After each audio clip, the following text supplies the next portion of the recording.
Hello दोस्तों, संख्या पद्धति यानी नंबर सिस्टम्स के इस वीडियो में आपका स्वागत है। इस सत्र में हम विभिन्न प्रकार की संख्याओं के बारे में चर्चा करेंगे और परिमेय संख्याओं यानी रैशनल नंबर्स और अपरिमेय संख्याओं यानी इररैशनल नंबर्स के बारे में सीखेंगे। हम अपनी पिछली कक्षाओं में संख्याओं और उनके प्रकार के बारे में अध्ययन कर चुके हैं। थोड़ा और समय लेकर एक बार फिर से उन्हें दोहरा लेते हैं। शुरू करते हैं प्राकृतिक संख्याएं यानी नेचुरल नंबर से। यह वह संख्याएं हैं जो संख्या का नाम लेते ही दिमाग में आती हैं, जैसे कि 1, 2, 3, 4, 5, 6 इत्यादि। इसे हम प्रतीक n से प्रकट करते हैं। अब इनमें एक संख्या जोड़ते हैं 0, तो यह श्रृंखला कहलाएगी पूर्ण संख्याएं यानी होल नंबर्स, जो कुछ इस प्रकार हैं 0, 1, 2, 3, 4, 5, 6 इत्यादि, जिसे प्रतीक W से प्रकट किया जाता है। संख्याओं में अगर प्राकृतिक संख्याओं का ऋणात्मक रूप यानी ऋण 1, ऋण 2, ऋण 3 इत्यादि भी लें तो वह समूह कुछ इस प्रकार का बनेगा। इन्हें हम पूर्णांक यानी इंटीजर्स कहते हैं और प्रतीक Z से प्रकट करते हैं। क्या आपके मन में यह ख्याल नहीं आया कि इंटीजर्स को हम प्रतीक Z से क्यों प्रकट करते हैं, ना कि I से?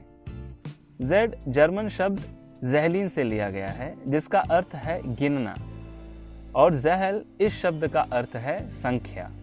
हम देख चुके हैं कि इन संख्याओं को संख्या रेखा यानी नंबर लाइन पर कैसे दर्शाते हैं। अब हम बात करते हैं परिमेय संख्याओं की यानी रैशनल नंबर्स। परिमेय संख्याएं वह होती हैं जिसे हम P/Q से दर्शाते हैं, जहां P और Q दोनों पूर्णांक हैं और Q शून्य नहीं है। इसे हम प्रतीक Q से प्रकट करते हैं, जो अंग्रेजी शब्द कोशंट यानी भागफल से लिया गया है। दोस्तों, लेकिन भागफल ही क्यों? क्योंकि P/Q एक भिन्न है जो हमें भागफल देता है। दोस्तों, अगर परिभाषा पर ध्यान दें तो ऐसा क्यों कहा गया है कि Q शून्य नहीं होना चाहिए? और क्या अब तक देखी गई संख्याओं को परिमेय संख्याएं कह सकते हैं? जी हाँ, हम इन सभी संख्याओं को P/Q के रूप में दर्शा सकते हैं, जैसे कि 30 को 30/1, ऋण 5 को ऋण 5/1। यहाँ अंश P तथा हर Q दोनों पूर्णांक हैं, यानी यह सभी संख्याएं परिमेय संख्याएं हैं। दोस्तों, क्या आप बता सकते हैं कि यह सभी भिन्न 3/2, 24/16, 15/10, 30/20 संख्या रेखा पर कहाँ स्थित हैं? यह सभी तुल्य भिन्न हैं और इनका मान 3/2 ही है, जो संख्या रेखा पर यहां स्थित होंगी। यानी हम कह सकते हैं कि परिमेय संख्याओं का P/Q के रूप में अद्वितीय निरूपण नहीं होता है, और इसलिए जब हम P/Q को संख्या रेखा पर दर्शाते हैं तो हम मान लेते हैं कि Q शून्य नहीं है और P और Q का एक से अतिरिक्त अन्य कोई भी उभयनिष्ठ गुणनखंड नहीं है। अर्थात P और Q असहभाज्य संख्याएं यानी को प्राइम नंबर्स हैं। क्या इनके अलावा कोई और भी संख्याएं बची हैं? क्या ऐसी भी संख्याएं हैं जिन्हें हम परिमेय संख्याओं के रूप में नहीं दर्शा सकते? जी हाँ, ऐसी भी अनगिनत संख्याएं हैं जिन्हें हम परिमेय संख्याओं के रूप में नहीं लिख सकते, जैसे कि 2 का वर्गमूल, 3 का वर्गमूल, 5 का वर्गमूल, 15 का वर्गमूल, पाई या 3 का घनमूल, 5 का घनमूल इत्यादि। और ऐसी संख्याओं को हम अपरिमेय संख्याएं यानी इररैशनल नंबर्स कहते हैं, जिन्हें हम प्रतीक Q' से प्रकट करते हैं। दोस्तों, क्या आप सोच रहे हैं कि सभी संख्याओं का वर्गमूल और घनमूल अपरिमेय संख्याएं ही होती हैं? जी नहीं।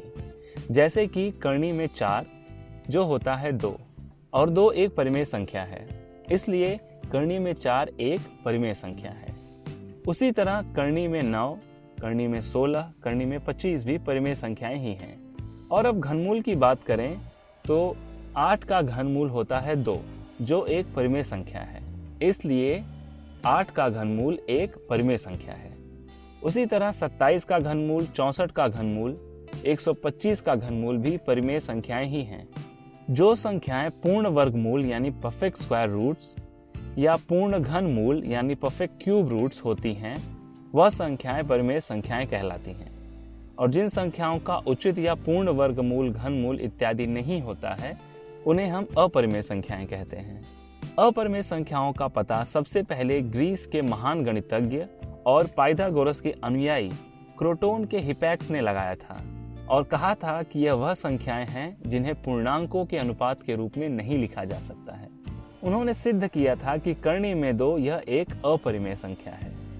इसके बाद साइरिन के थियोडोरस ने सिद्ध किया कि कर्णी में 3, 5, 6, 7, 10, 11, 12, 13, 14, 15 और 17 सभी अपरिमेय संख्याएं हैं।